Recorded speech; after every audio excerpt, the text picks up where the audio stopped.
Welcome everybody to another exciting episode of Under the Dome. I don't know what happened. I hit to turn my mic on, and it kicked me out. So Bob's like, "Okay, we're doing a solo then." Welcome everybody to another exciting episode of Under the Dome. I'm your host Alan Ulrich here with the not so well rested Bob Rose. Bob seemed to have had a wake up call at 3 in the morning. His fire alarm went off. Everything okay over there? Yeah, it ended up being I switched the heat on because I got up wandering the house as I typically do, because I woke up in some kind of pain, and I'm ready to go back to bed, and I'm like, you know what? Even for me, it's cold in here, so I'm actually gonna turn the heat on. Well, I did. I had just fallen back asleep, when all of our smoke detectors started blaring. Hey, at least we know they work. Yeah. I think that we have a filter that needs changed because it just started blowing out all that shit. From sitting for the last 6-7 months. Right.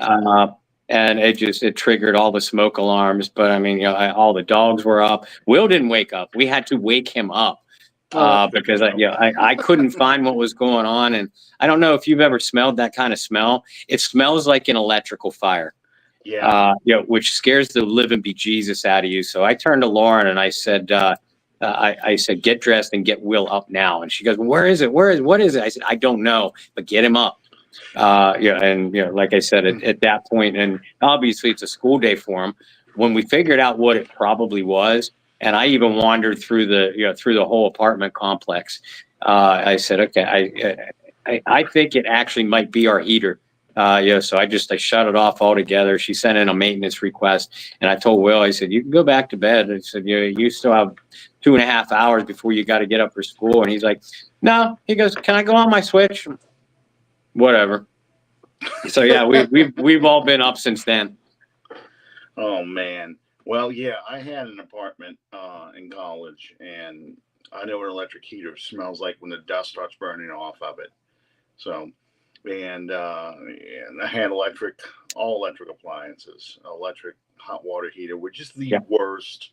I hate them things. Yep. Because those elements burn out like nobody's business, and they're a pain in the butt to change. So, yeah, yep. I hate it. Or you try cooking on an electric stove when most recipes call for bring to boil, add ingredients, and simmer. Mm-hmm. Well, if you've ever had an electric stove, there's no such thing as simmer. There is either cold or surface of the sun hot. There's no in between. And if you're cooking multiple pots, you're moving things around constantly. Yep. See, I have natural gas in my house, and I will never give it up because of that. Okay, so I've got running in the background here, nothing but Drew Brees highlights, because I am not showing any of that crap from Sunday, nor am I really going to focus on Denver. It is time for Drew. He's probably going to get. I hope they retire his jersey tonight, Thursday night too. He's going to get put in the Ring of Honor. It's a celebration of Drew Brees, the celebration he did not get, in that last playoff game. My whole family, well, my wife's not going, but my dad, my daughter, my son, and I all going to the game for Drew. Awesome. So that's all I want to really focus on when it comes to this. We're going to talk about the Tampa game and what went right, what went horribly wrong. Is this Dennis Allen's last stand? Well, we can talk about that right now, because I'm sure if people are going to watch this episode, they're going to want to hear this part. The last time the Saints fired a head coach in midseason, you have to go way back to 1980, the true Aints team. That is the only year that people wore paper bags to games. Yep. That was the invention of the paper bag, based off of the old Unknown comic. Those of you who are old enough to remember the Gong Show, the Unknown comic was a comedian who wore a paper bag over his head, often appeared on the Gong Show, and he and Buddy D had seen him and got inspired by him, and said, "You know what? If people go into these games, they ought to be embarrassed. Wear a bag over your head so no one knows you're actually at the games." And that started the bag heads. But they didn't fire Dick Nolan until the 12th game of that season. It was a Monday night game against the Los Angeles Rams. And in true New Orleans fashions, it's not just a bag you're going to wear. You're decorating it. Yeah. You're adding things to it. They had people with Mardi Gras beads on it. They had everything. They had, in fact, I know this couple. You've seen this picture before.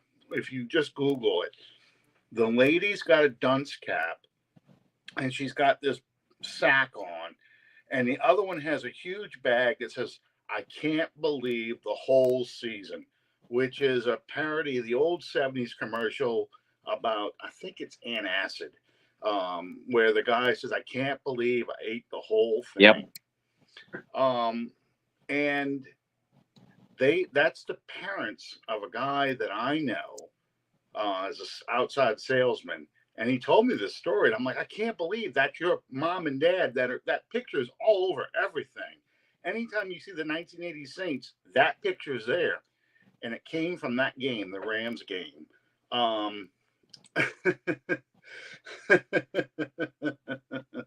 He'd have to give somebody Ebola. Yeah. You know. But anyway, that was the last time that they fired a coach in midseason. That's a different owner. That's Tom Meekum. Both Bum Phillips and Jim Mora resigned midseason. Bum Phillips, after a win, no less. Yeah. He beat the Vikings, but he wanted to give his son Wade an opportunity to be the head coach. And Jim Mora, after the diddly poo rant following Carolina's win. And other than that, I mean, they don't do that. They fired Ditka at the end of the season, the 99 season. They fired Hazlitt after the 2005 season. They just don't fire people like that. Nope. And it is because they favor stability. All that said, I'm going to give you first crack, Bob. Is it time for Allen to go? Yes, it's 100% time for Allen to go. And I understand Gail Benson likes him. Mickey Loomis likes him.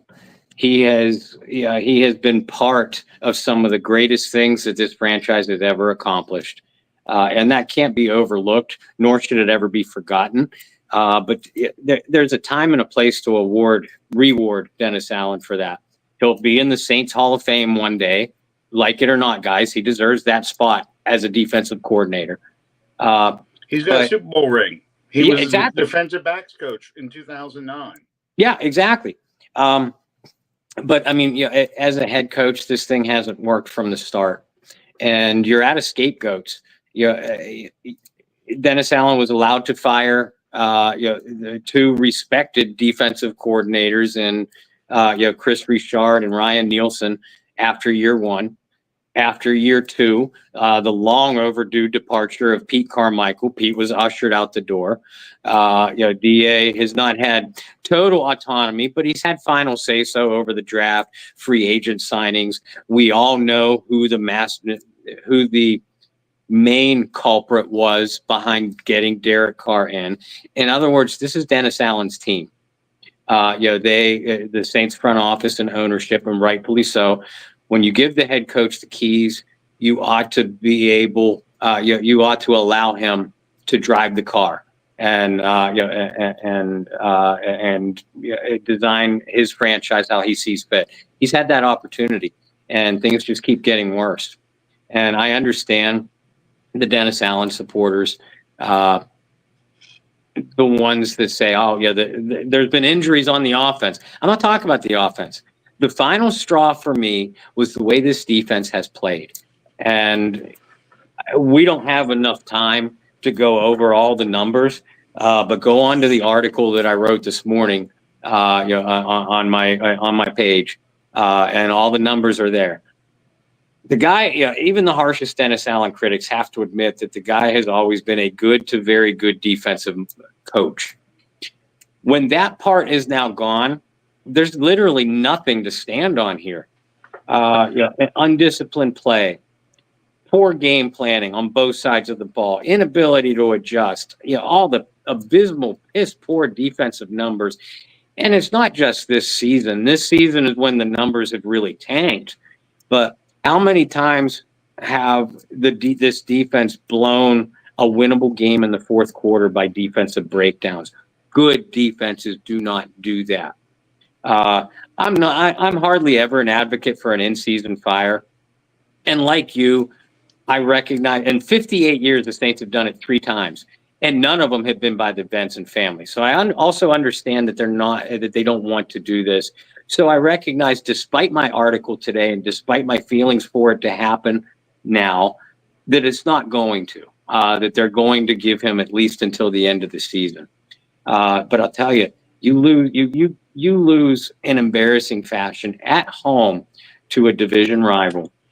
If they didn't have a game on Thursday, I'd have said the move should have happened Sunday night or Monday morning. But I understand why it can't. You have such a short turnaround. But on that short turnaround, you're welcoming in who? Your former coach. Yeah. If your former coach comes in here and beats you at home on a Drew Brees night, you have extra days until you play again. You have 10 days until you play football again. If I'm Gail Benson, if I'm Mickey Loomis, I make the move before midnight, before the strike of midnight on Thursday night if they lose this game. Again, is it going to happen? No. I would be absolutely shocked if it did. But in my opinion, it should. If I'm making the calls in the Saints front office, it does. Let's say, for the sake of argument, that the Saints do make a move. Number one, who's your interim head coach? Number two, who are you looking at to replace Dennis Allen? My interim head coach would immediately be Darren Reese, for a couple of reasons. Number one, he's an emotional guy. You might light a fire under some of these guys' asses. Number two, you make that kind of promotion, from within when you have to make to an interim coach. You do it while still allowing your coordinators, to do their job, to let Clint Kubiak continue to run the offense. If you fire Dennis Allen, hypothetically, you probably fire Joe Woods too, because he's the handpicked Dennis Allen guy. But if you don't, then Woods runs and calls the defenses. If you do, then probably Michael Hodges, the linebacker coach, because he's been there a while. And you're right, Calvin. Darren would have the team's respect. He has been there for a long, long time. So yeah, that's my interim coach. And as far as who I'm looking at next, it depends how you finish the season. If you finish the season strong, Reese or whoever the interim guy is, they have to get first and top consideration. And B, you and I have already kind of speculated at some hot names out there. You probably go after a Ben Johnson or a hot young offensive coordinator if you decide hypothetically Spencer Rattler is the guy. I wouldn't go after any retreads. You've been there, done that. You want to take a chance on another young guy that's maybe never gotten a head coaching opportunity. That's how you had success with Sean Payton. Does that mean it'll work out? No. And I know you say this all the time, and I'm in complete agreement. Be careful what you wish for, because your next guy might be worse. I know you Dennis Allen haters don't want to hear this, but it's entirely possible. You look at the Nathaniel Hackett's and the Adam Gases and the Josh McDouchebags of the world. It can get worse, guys. So again, none of this I'm an advocate for, but it's time to make a move. And a lot of what I'm going to say is going to sound like I'm defending DA, but I really do believe that, like you said, I think Loomis's attitude is, you've got every chance in the world to turn this around, and your chances are every week in this season. You run out of chances when the season is over with. And then we look at the final tally and see what happens. I feel that McCoy and Taysom are the keys to this offense. And without those two guys on the field, you can survive without one of them. You can't survive without both of them. And without those guys, the offense is just stagnant. It really is. People are frustrated beyond belief. They feel like, we're running, it's just like Pete Carmichael. We're running Kamara into the line again. We're doing all these things, but you really don't have much options in this offense right now. I think it was Nick Underhill that ran a thing where he listed all the people that are out from the week 1 lineup, both your starting receivers, because now Shaheed has a bad knee. Yeah. Your entire middle of your offensive line gone. All their backup, 2 of their backups too. You're literally down to third stringers and practice squad guys. Your starting center is a guy who you signed the Friday before the Chiefs game. It's just it's such a disaster. And you were wafer thin to start the season. That was the biggest problem. And I know it's by choice because you're trying to clean up your cap, so you're not going to spend money, but you've also drafted poorly.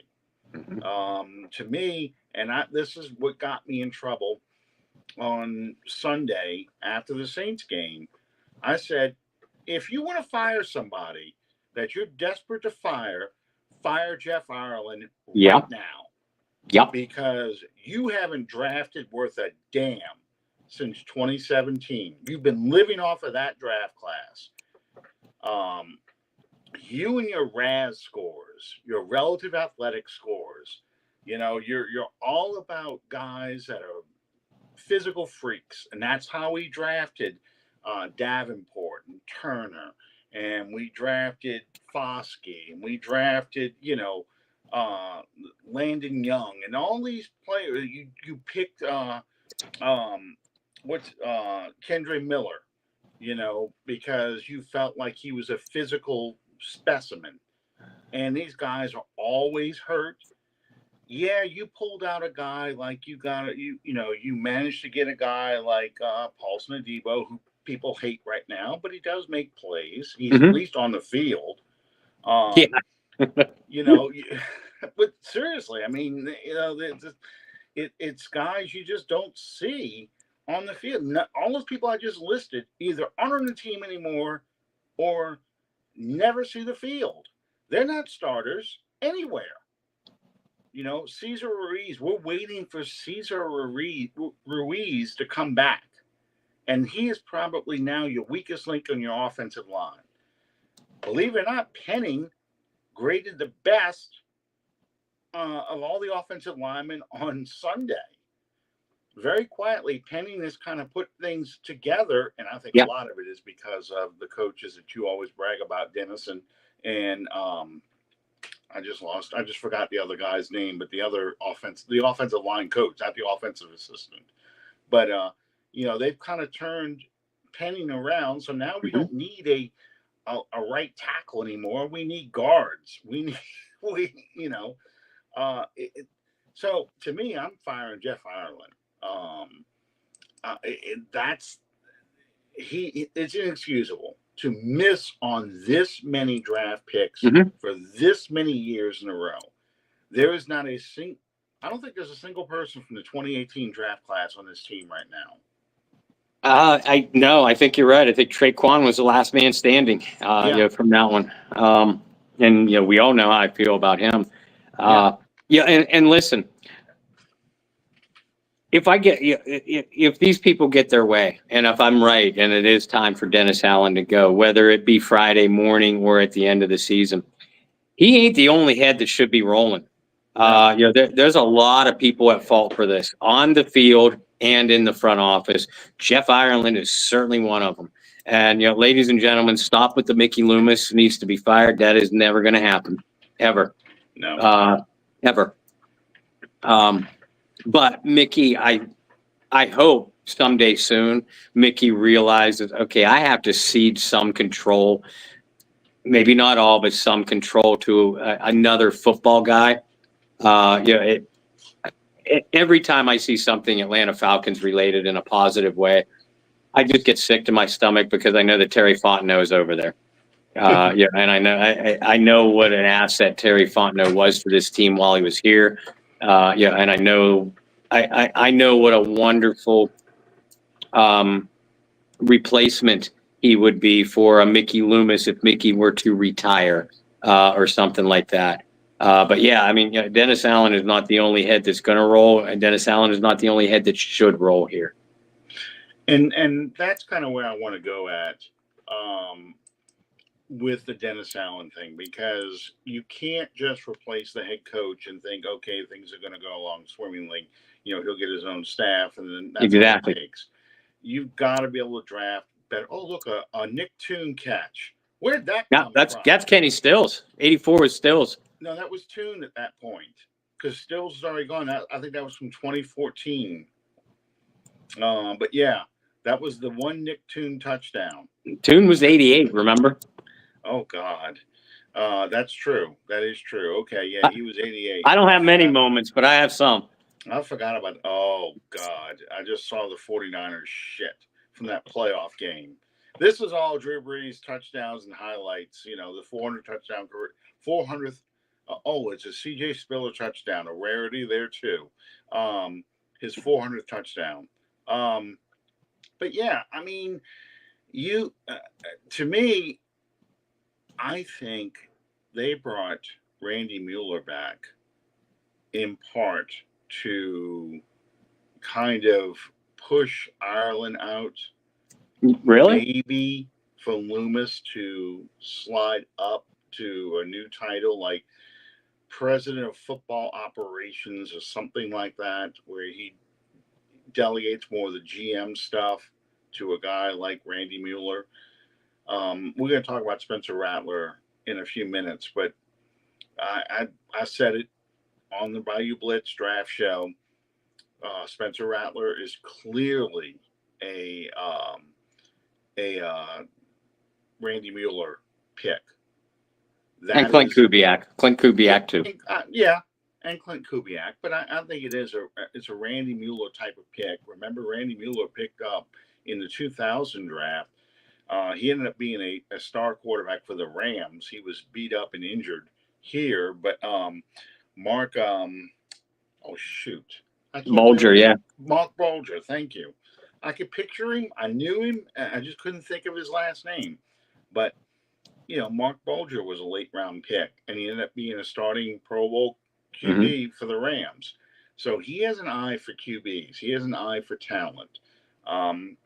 His drafts were uneven. His 2000 draft was very good. His 2001 draft was not, except for Deuce McAllister. Right. But he also knew how to wheel and deal. He traded Ricky Williams for 4 first-round picks, essentially. You got the 2 from Miami plus the 2 the Saints had. He was able to wheel and deal. He suckered the Bears into taking Rick Meyer off his hands. Yeah. For a first rounder, no less. So Randy would be a good GM if they did that. You're not going to be able to release Carr, not for a while. His contract is too much. It's too much dead money to eat.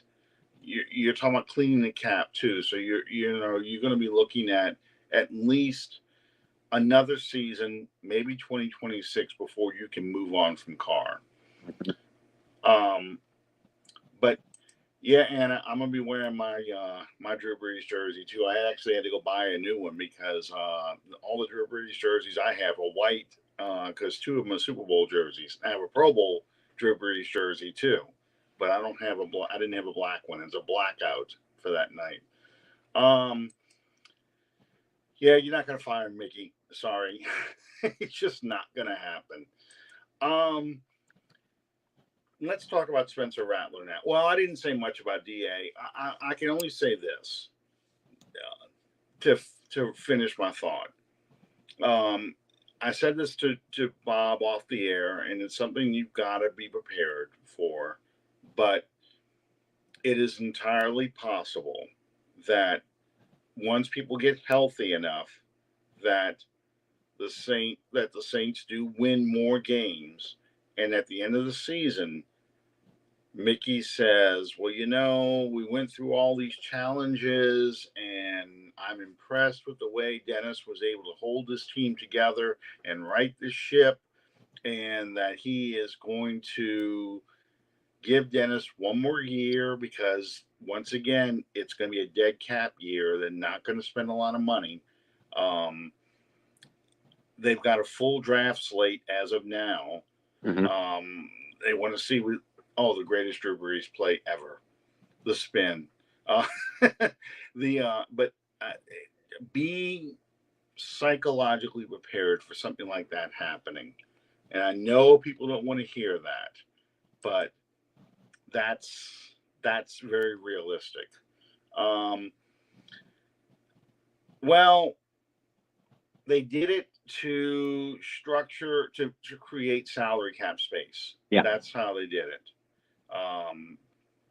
The key is, they paid him a lot of money, and then you had guys like Michael Thomas's contract. You have Demario Davis's, Cam Jordan's, Michael Thomas's, even Alvin Kamara's contracts all come up at the same time. So they had to restructure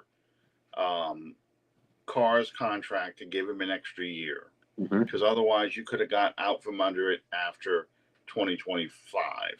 Yeah. So that's the problem. Well, the problem is Mickey is in the Benson will. Mickey is the estate, the trustee. He's in charge of the estate. So when Gail dies, Mickey is the one that puts together the deal to sell the Hornets. God, I'm going back in time.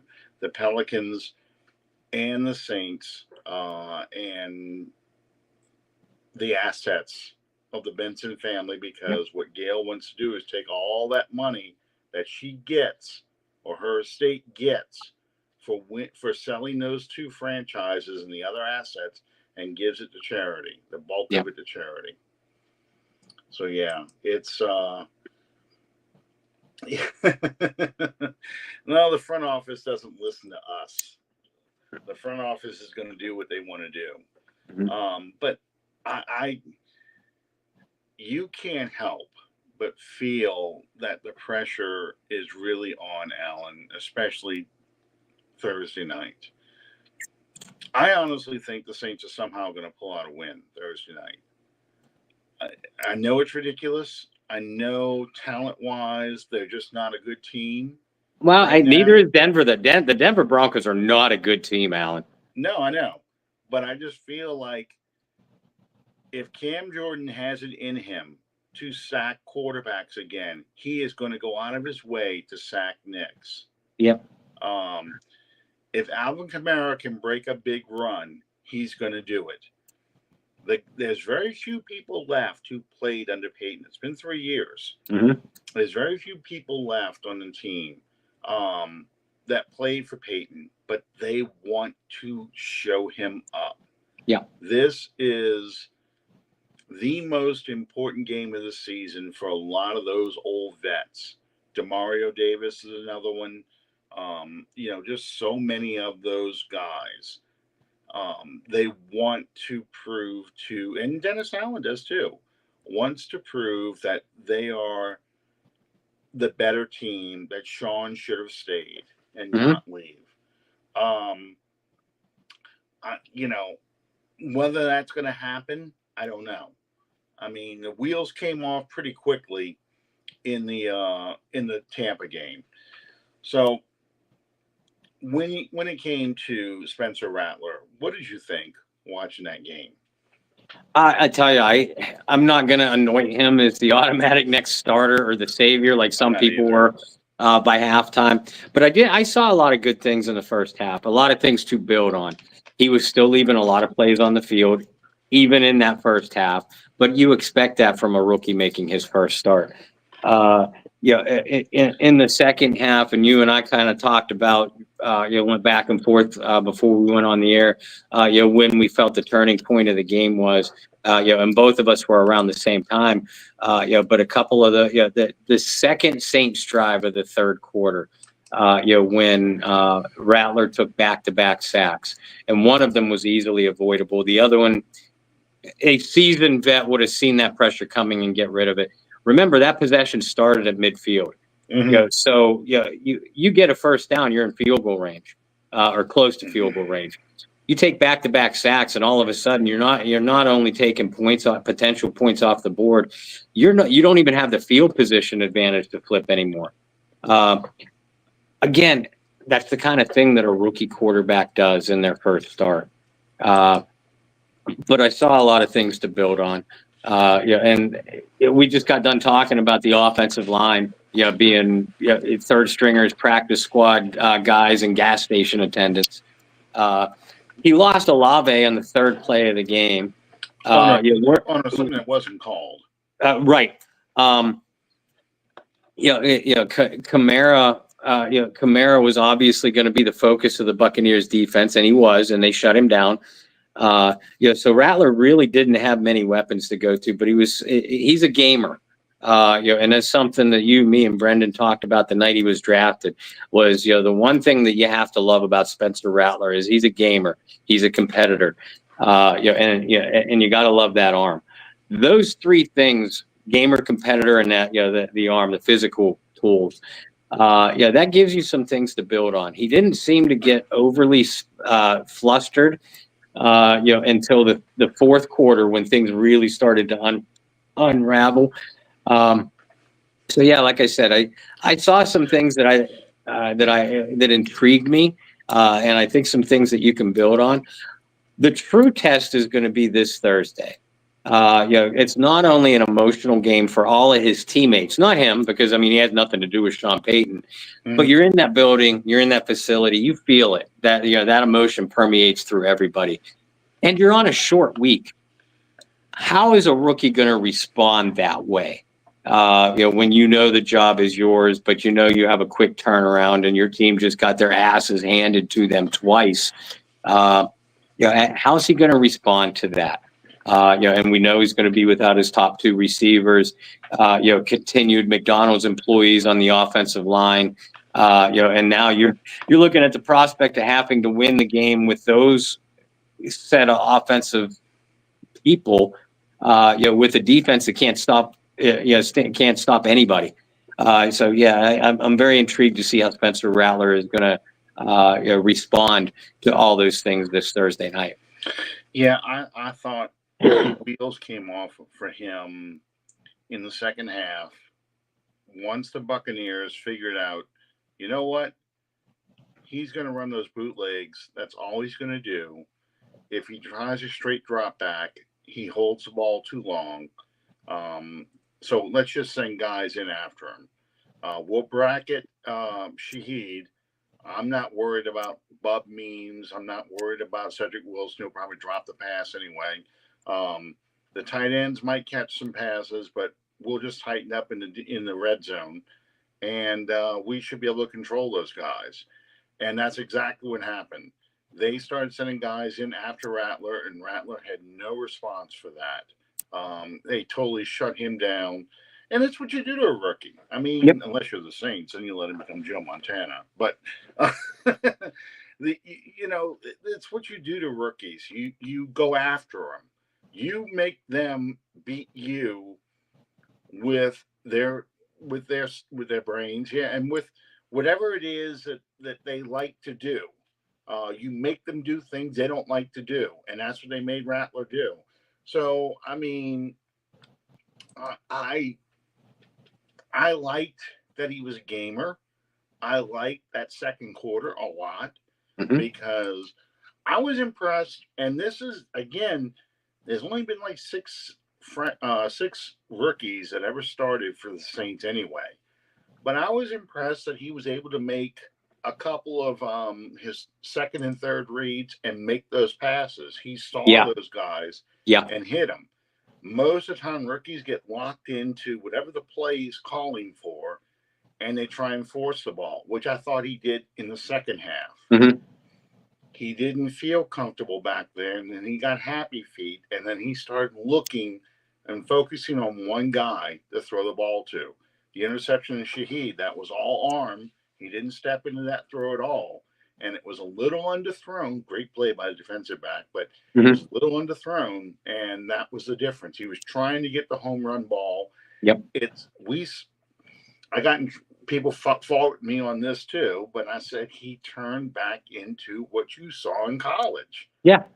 A guy that shows flashes of being a Heisman Trophy winner, but then also shows that he looks like an undrafted free agent, making his first NFL start, or a walk-on college player making his first start in college ball against, well, now Texas. I would say Alabama, but they probably beat them. But Texas or Georgia, or someone like that. I mean, it's just. And I know you saw the comments too. There were people trying to blast Clint Kubiak because, where was the rollouts and the play action in the second half? Like, guys, when you fall behind by 14, 17, 20 points, there is no threat of a run game. The defense is going to laugh at you if you try to play action fake at that point. So, there reached a stage in the game where you knew the Saints had to drop back to throw, and at that point, to your analysis, Todd Bowles already came out of the locker room blitzing everything from that sideline, in the third quarter. Once Tampa got a couple scores that the Saints didn't answer, at that point, play action is out the window because there is no more running game. You have to drop back on every play. That play, you had to drop back on every play with the offensive line that we just talked about, with the lack of receivers that we just talked about. It's the perfect recipe for disaster, and that's exactly what happened. They'd send 9 guys in. You're going to get outnumbered because they're like, we're confident that if we just bracket Shaheed, those other guys aren't going to catch the ball. We'll get to him before he has an opportunity to hit those other guys. And that's the attitude they took. We'll risk it. We'll send more guys in than they can block, and they can't block many people anyway. But we'll send more guys in than they can block because we think we'll get to the quarterback before those receivers can get open, or before he can even throw the ball to hit those receivers. And that's exactly what they did. Oh, here's a Jimmy Graham touchdown. God. This, oh, man. I'm telling you, I say this story all the time, but it is so true. I was screaming at my TV at that point. How does it feel? How does it effing feel? Because Joe Montana did it to us so many times. I thought this game was over. The funny thing is, and we talked a little bit about this off the air. I don't think we mentioned it on the air yet. Trevor Penning, very quietly, has become a very good offensive lineman. It's the middle of the line that's the problem. Flogger, we've already seen play well. But Trevor Penning is playing not to the first round level that he was drafted as, but he is playing at a solid, borderline, possible Pro Bowl in a year level. I mean, if he keeps improving the way he is, I mean, you're seeing a progression. You're not seeing the regression that you saw last year. And I think it has a lot to do with the coaches that Allen did hire. Yeah. At the very least, he's playing at an above average or a serviceable level. And that's all that we were asking of him. Really. To your point, you expect more from a first round pick, especially one that you had to trade to get. But given what we had seen through the first 7 starts of his career, because don't forget that's all he had coming into the year. all we were asking for was slightly above average or serviceable. And I agree with you. I think he's playing even above that level right now. Maybe not at a Pro Bowl level, but certainly at an acceptable level. Where if the rest of this offensive line was intact, I think that they would be doing all right up front. I'll be honest with you, and this is again going back to Dennis Allen, why I think he has this opportunity to turn it around. You get Taysom and McCoy back, especially McCoy, but Taysom too, because Taysom is key to this running game. Mm-hmm. But you get those two guys back, and you can put Lucas Patrick back at left guard. Ruiz at right guard. Yeah, you can fake it with a Landon Young or someone like that in there with the other guys in play. But now suddenly you can run the football. Suddenly now it's a lot easier for a guy like Rattler. It is easy for a guy like Carr, to fake. Oh my God, what a play! What a play! My God. That's the best individual play I have ever seen from Drew Brees. Right there. Well, and the 49ers crushing his ribs to powder. He bends over on a bad snap, picks it up, and throws a touchdown pass. Yeah. My God. I'm sorry. You'll never see another guy like this again. You will never, ever, ever. No. I would stake all my money, all my possessions that the Saints will never see a quarterback like him again. No. Well, I mean, look, how many John Elways have the Denver Broncos had? Yeah. They had 2 great years with Peyton Manning. But realistically, they've had nothing else. How many Jim Kellys have the Buffalo Bills had? And I know Josh Allen now might be that. How many Dan Marinos have the Miami Dolphins had? And we can go on and on and on and on and on. How many Drew Breeses are the New Orleans Saints going to have? I agree with you. Probably not any more than we had. And it's beyond beyond talent. It's his mental acumen, his awareness, just his desire to be the best because he's undersized, because he has a weak arm, all those things. And he's still, 70% of his passes he's completing, and he can't really even see over the offensive line.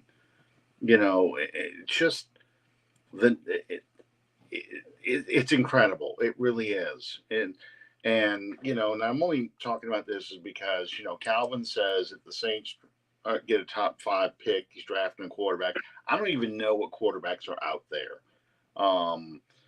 Jalen Milroe, is he going to be a declared, junior next year? My guess is But you're looking at Milroe, Beck from Georgia, who's another Bo Nix, Sanders from Colorado, who I don't touch because of his dad. Because you're drafting Dion with him. Yeah. And Dion's going to be on your coaching staff, or Dion's going to want to be part of that team somehow. Yep. And no. But Ewers from Texas, Gabriel from Oregon. I feel like I'm missing somebody here. But it's a so-so class from what I've seen so far. A couple great athletes, a couple potentially good passers. But Calvin, I'm assuming you're one of the millions and millions of fans who want Dennis Allen fired. You can't really project that the Saints are going to draft a quarterback until you know who the coaches are, and what kind of system they want to run, and what guy they want to get, and everything like that. So and that's part of the difficulty of projecting. If you're in coaching purgatory, and I think Alan, even you have to acknowledge right now, Saints are in coaching purgatory. At this stage of the season, they may not want to get rid of Dennis Allen. Ultimately, they may have no choice.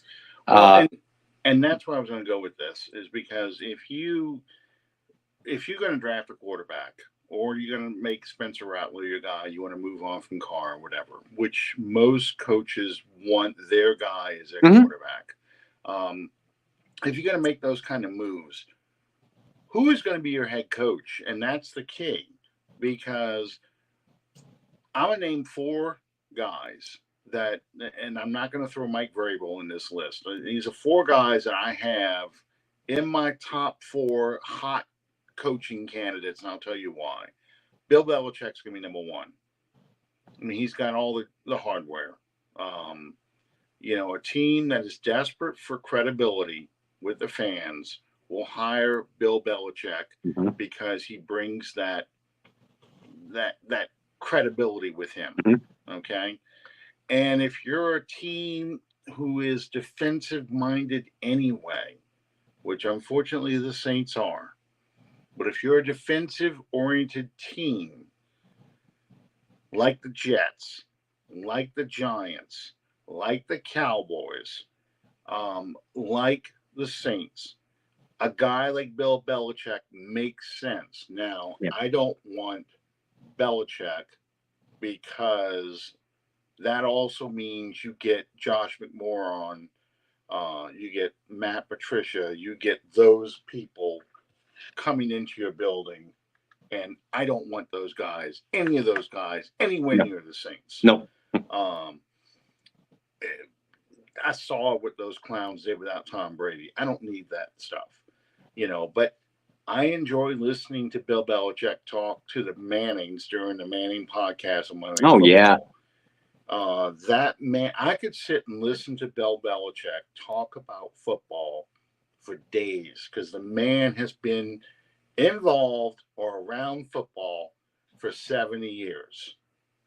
And that's a lot of knowledge he's accumulated. So he's a very good coach in that regard, but he has to get a whole new slate of assistants. And at 74 years old, he's chasing Shula's record. How long does he stay after that? I don't know. The next name I'm bringing up is the offensive version of Dennis Allen.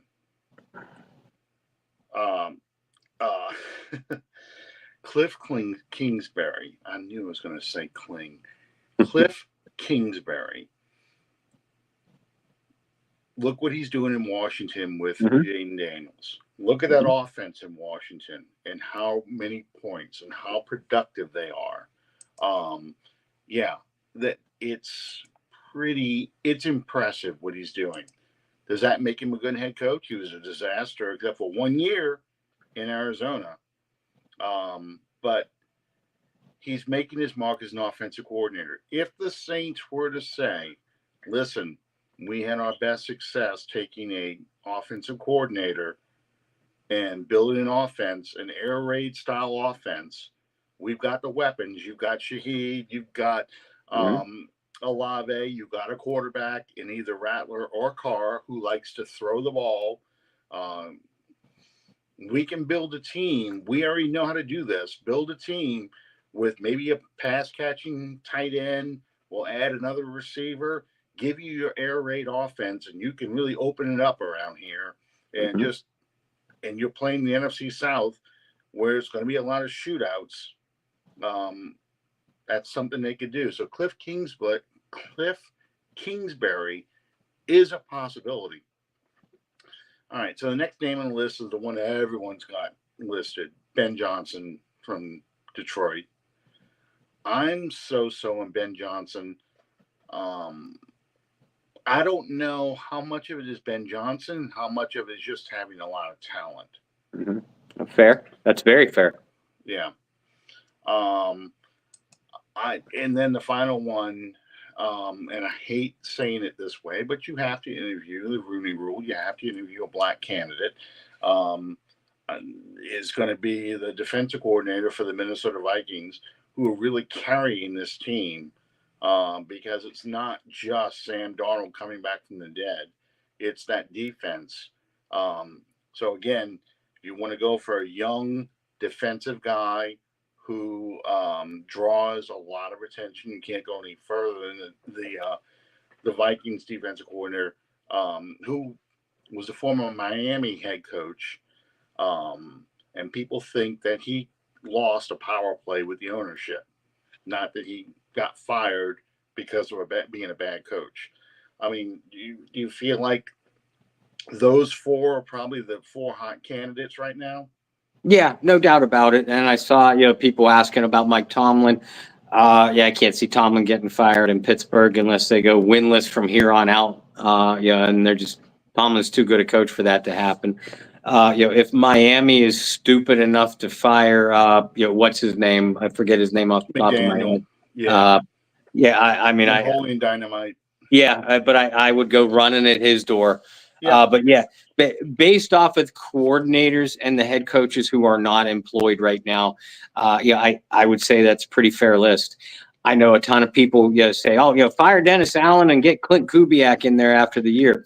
Guys, we said this before. If you fire your head coach, it's because your team was really bad. So why would you want to promote someone from within? That the same exact staff who you just axed the boss of. Mm-hmm. I realize that Clint Kubiak might not be Dennis Allen. Darren Reese might not be Dennis Allen. I get all that. They might be better coaches. Probably are better coaches. But think of the logic. And a lot of time, and especially the Saints, who, Allen and I both agree here. The Saints would only fire Dennis Allen if they felt like they had to, if they felt like they had no other choice. So if they do that, consider everybody on that staff gone. They are just going to clean house. Otherwise, it's truthfully bad PR. Again, you fired your head coach just because of poor performance, which is generally why coaches get fired. Why the hell would you logically promote someone from that same staff? And I love Clint Kubiak. It's just not going to happen. And I'll be honest with you. If you fire Dennis Allen, within a week, he's the defensive coordinator for the Denver Broncos. Oh, you better believe it.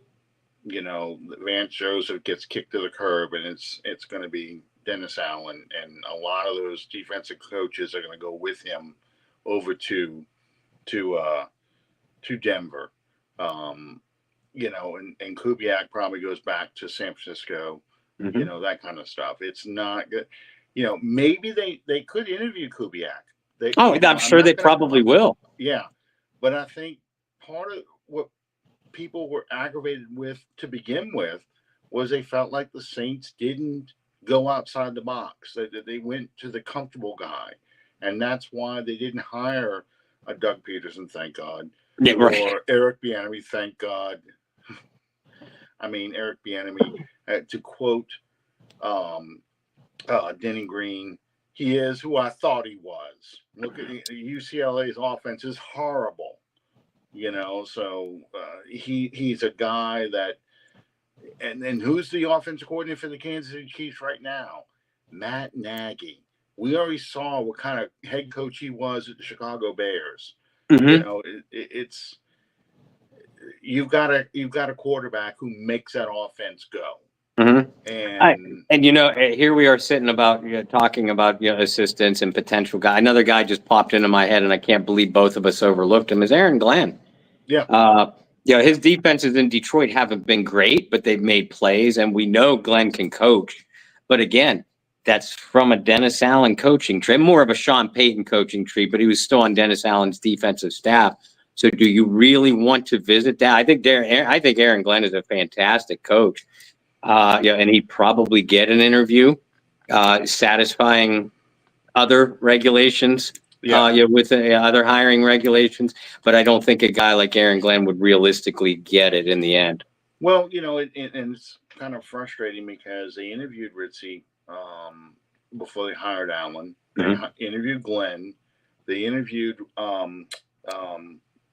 I can't believe I just forgot his name. In fact, I don't think he even said his name. The guy is defensive coordinator for the Vikings. Flores, Brian Flores. Yeah. Did they interview Flores? I don't remember if they did. Supposedly they had a phone conversation with him. So I don't think they had a legitimate interview where he came to the facility and they talked to him, or they went somewhere and talked to him. So you're right. Theoretically, they could interview him again. But generally the Saints don't go back to the well. They don't go back to the guys and go, oh, you know what? We hired Allen. yeah, we didn't hire you, so we'd like to give you another shot at it, as a second choice. They don't do that. They don't do that kind of stuff. But at the same time, I'm looking at the pool of potential candidates, and I just don't see a whole heck of a lot that's out there that just makes me go, "Hey, that's a guy I should grab." Mike McDaniel over there in Miami would be interesting if the ownership felt like he was part of the problem, that you Mm-hmm. shouldn't have collapsed the way you did without Tua. Mm-hmm. That would be an interesting opportunity. I really thought what's happening to Miami was going to happen to Minnesota, and I Me wanted too. Kevin O'Donnell. I Me too. wanted him because if they fired, I was hoping Minnesota would be stupid and fire him so we could get him, but it's not happening. They're undefeated, so so much for my wish. I mean, they're frauds. There's no way that they're legitimate contenders, but Right. I think O'Connell has done enough to show that he's a good coach. So not even Minnesota's that dumb. Well, and then the final thing, and we really haven't talked a whole lot about, was you got to think about how many teams are going to fire their coaches this year. There's no way Mike McCarthy is going to survive in Dallas another year. Right. That we're talking about, the collapse here in New Orleans. We at least have injuries as an excuse. McCarthy has no excuses. That team is just bad. Yeah, they lost a couple of their pass rushers, but their offense is pretty much intact. And you see how bad it is. And you paid a lot of money this year to Dak Prescott Mm-hmm. and the CeeDee Lamb. So he's going. Yeah, Doug Marrone, Doug Peterson, doesn't matter. They're basically the same guy. He's not going to survive in Jacksonville. Yeah, they're going to fire him. Dable's going to get fired in New York. The Raiders are going to fire Pierce. So again, this is the other problem that the Saints have with looking for a replacement for Dennis Allen is how many teams are we looking at head coaches? Mm-hmm. And the Saints firing Dennis Allen and then having to settle for a guy maybe that's second or third on their list. Right. That's a hard pill to swallow. Right. So you've got to take all that into consideration. Now, somebody crazy said, "Well, if you fire Dennis Allen now, you get a head start on picking out your coaches." No, you don't. Not the way it works. No, it's not. No, because Not the way it otherwise works. guys would be like John Meekum and fire people in preseason. Right. I mean, it's not. That's no. You have to get permission first off to interview anybody, and secondly, if you want to interview, say, Ben Johnson. Detroit's going to the playoffs, so they can make you wait until after the playoffs are over with before you really can interview him. So yeah, you're just not. It's just not there. So it's about a third of the league every year that's looking for new coaches. So, and that's the challenge. That shouldn't be the reason why you don't fire some. I mean, you refuse to fire somebody because I'm afraid I'm not going to be able to find somebody. You can get somebody if you really are fighting for them, but you also have to be aware how many other teams are going to be looking for head coaches and what kind of coaches they're going to be looking for. And judging by the way some of these teams are playing and the way some of these teams are built, some of these are going to be looking for defensive-minded coaches. Yeah. So that could play into the Saints' favor. But to me, this team doesn't get any better unless they draft better. Mm-hmm. And that's why I'm more on the fire Ireland first bandwagon. I'm just like, man, fire this dude because I am sick of seeing draft picks just not pan out. I get it, not every pick's going to hit, but A.T. Perry not being a guy that you were going to rely on, Kendrick Miller, 2 weeks now, he hasn't been active to play on game day, and you can't run the football. Salvadori not working out as a guard when you're Foskey. scraping the bottom. You can't get a pass rusher, Foskey. Peyton Turner stubs his toe and is out for 3 weeks. There's too many of them. There's too many. I can only think of a handful of hits. Most of them are busts. Adebo was probably your best hit, not counting Fuaga this year. But yeah, I mean, Adebo, ruling out the rookies this year, Adebo, Olave, Alante all come to mind, but it's a pretty damn short list. Mm-hmm. Exactly. In fact, that might be it. Yeah, I mean, Pete Werner, Cesar Ruiz, those guys. But for the most part, Chauncey Gardner-Johnson's the only other one, and he's not even on your team anymore. And personally, I think you got an upgrade when you went to Alante Taylor from Chauncey Gardner-Johnson. Yep. The only thing you're missing with Chauncey Gardner-Johnson is the shit talking, and that's what the fans loved. But other than that, I think Taylor is the better player overall.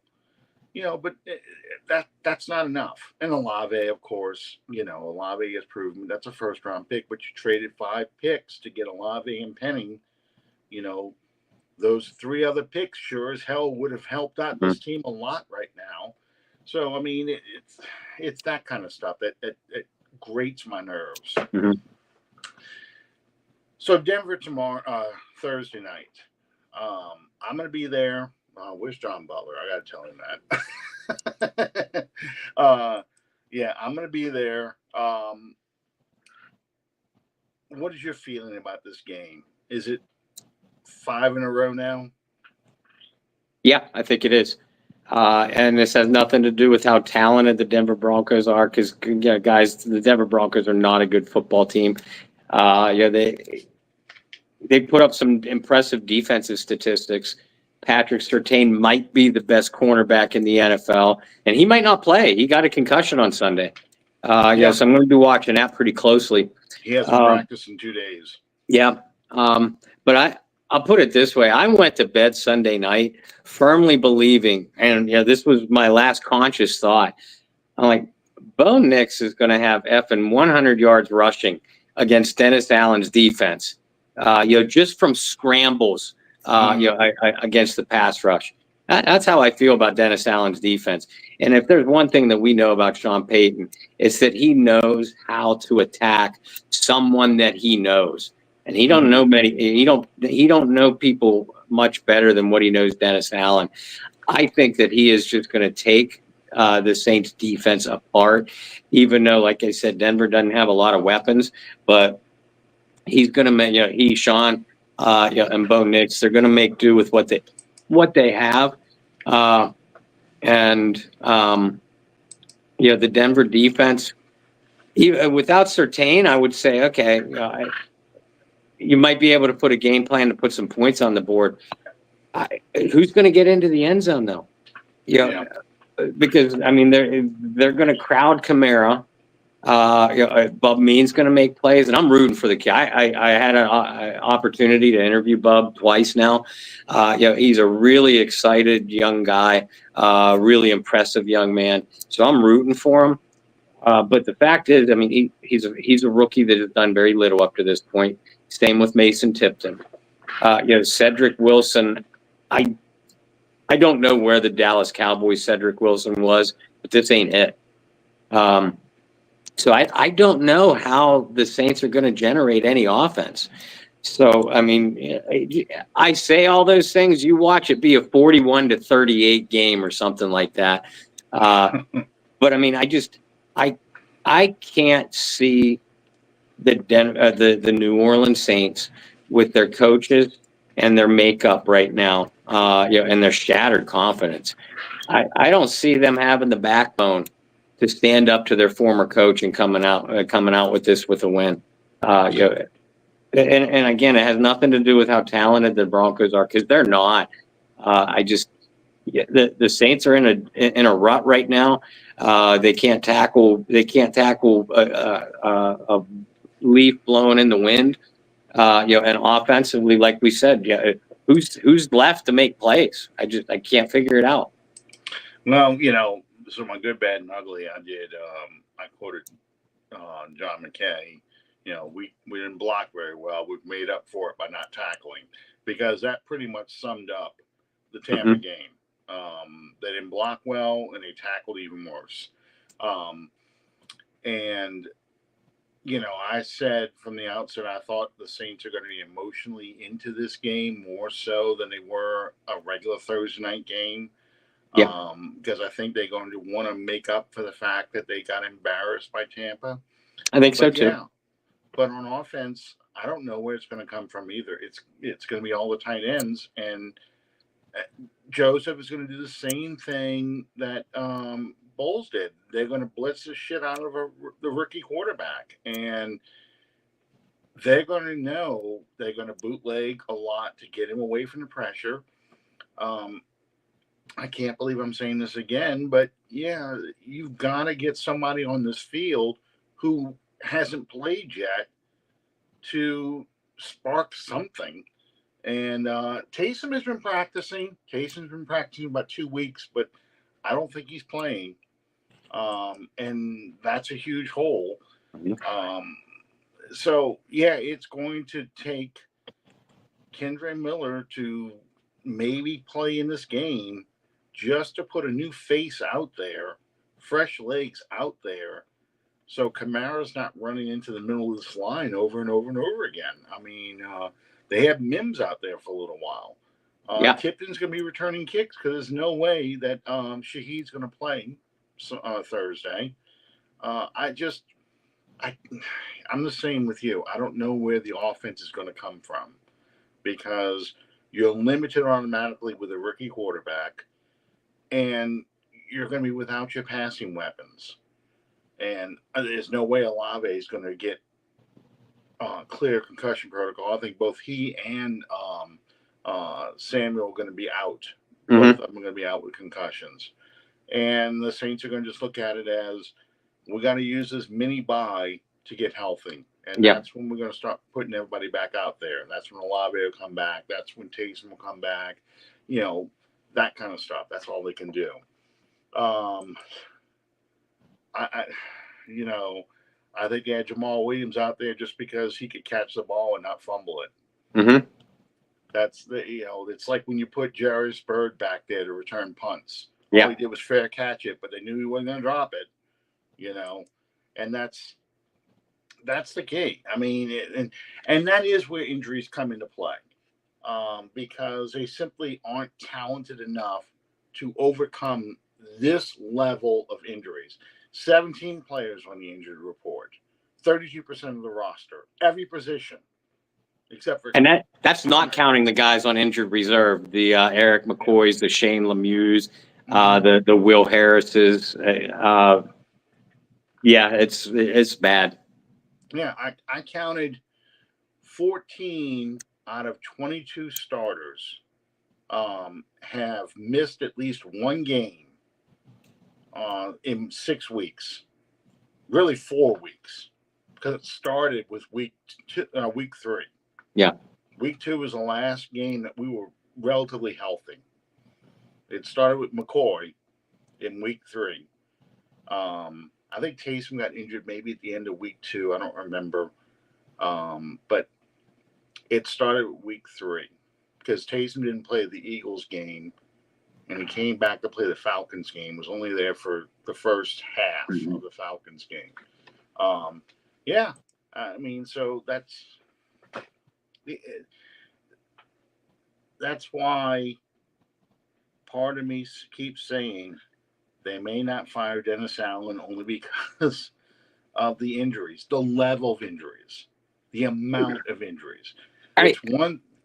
It's one thing to have 1 or 2 guys at a position, but it's across the field.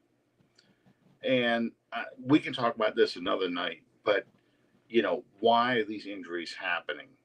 Because it's not just the Saints with this level of injuries. The Rams are 1-4 in large part because they've lost every offensive lineman and both starting receivers. Yeah. And Aaron Donald retired. So it's the 49ers have the same problem. Christian McCaffrey may never play again. So it's a lot of teams that are going through this. The key is, though, the Rams will get healthier and they will start winning because McVay is that kind of coach. Mhm. The 49ers will get healthier and they will win because Shanahan's that kind of coach. Do the Saints get healthier and start winning? Allen's not that kind of coach, so it's going to have to be up to the players. Well, like I said, the one thing that you could always hang your hat on Dennis Allen was a good to very good defense, and that's gone out the window. And you can't blame that on injuries. The defensive line has been healthy. The secondary, up until the safeties this past week, the secondary has been healthy, and we know what the defense is doing, and that's why I make a move if they lose Thursday night. But again, I agree with you. I make the move. I don't think they do. Right. And the most disappointing part about the defense is the fact that they cannot get to the quarterback. They can't finish. I've seen, and you saw it at least 3 times with Mayfield on Sunday, guys getting to him and sliding off, not finishing the play. And that's more damning than anything else. And then when they do decide to all pass rush, they all want to meet at the quarterback. Nobody stays where they're supposed to be. Mm-hmm. So it creates the back door for the quarterback to get out of. Mm-hmm. And this has been a problem since Dennis Allen has been defensive coordinator. Mm-hmm. And it's been a variety of players too. It's not just the guys they've got right now. It goes back to 2017's defensive line, same issues. And I don't think DeMario's still back yet. I think DeMario still has hamstring problems. Yeah, he's hobbling. He does not look explosive at all. Gay is playing with a screw in his hand now. Warner has not been back. So you're playing special teams guys. You're playing JT Gray at safety. You're playing Orgy at linebacker.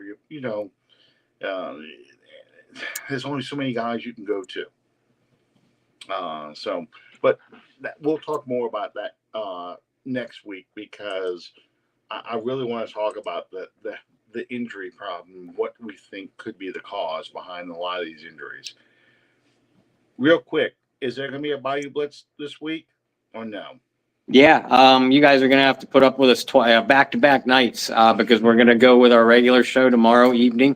That I know of, we don't have a guest, but that may change. I've been talking to different people, and I know we're going to have a few former players coming up in the upcoming weeks. I don't think tomorrow is going to be one of them. And then Thursday night, probably about 90 minutes before kickoff, Brendan Boylan and I will be doing a live pregame show as well. We will not be doing. We made the executive decision at the beginning of the season, that when the Saints played a primetime game, that we would not do post game. I'll let the newly married Mr. Boylan, hit the bed early. I still got to prepare my articles after a primetime game, but at least we won't be doing a post game show. But like I said, about 90 minutes before kickoff, we'll do a pregame show, and then we'll be at our normal Wednesday slot tomorrow at 8 p.m. Central Time. I'm telling you right now, I couldn't wait for this bye week. And you can remember when we go back to the beginning of the season, when we looked at the schedule, and I said, this team is 2-6 or 2-7 by the Denver game. The vulture is going to be circling. Well, sure enough, they're 2-7, and that's exactly what's happening. But it's an ugly 2-7, brought on a lot by injuries, age catching up to this team, and just a fundamental lack of talent at a lot of positions. So, it's beyond, to me, it's beyond coaching. That's why I keep beating on Ireland. And I know Loomis is responsible for that too, but you might as well talk about, abolishing the Supreme Court. It's just not happening. So I don't even throw Loomis in there anymore. I'm just talking about Ireland. So anyway, thanks, Bob. Get some sleep. Unplug that smoke detector if you can. I can't. Mine are all built into the ceiling and powered by the house. So mine nice. don't go off. we have to run, and my dog loses her shit every time, but we have to run the fans whenever we cook because I have a grill on my stove. You start grilling on the stove, it puts out all that smoke, man. Those Sure. smoke detectors are going off. So, you know, we got to have fans blowing, getting that smoke out of the house. But yeah, and so we don't grill very much, obviously. But yeah, that's the new thing to make sure you don't forget the batteries. We're running off the power of the house. So, and I've heard them go off too, but I don't have to switch the batteries out. So that's a good thing. Anyway, thank you guys for joining us. We'll see you next time on Under the Dome, and we'll talk more about smoke detectors and, I and hope fire not. alarms and air filters. But anyway, good night, everybody. Good night, all.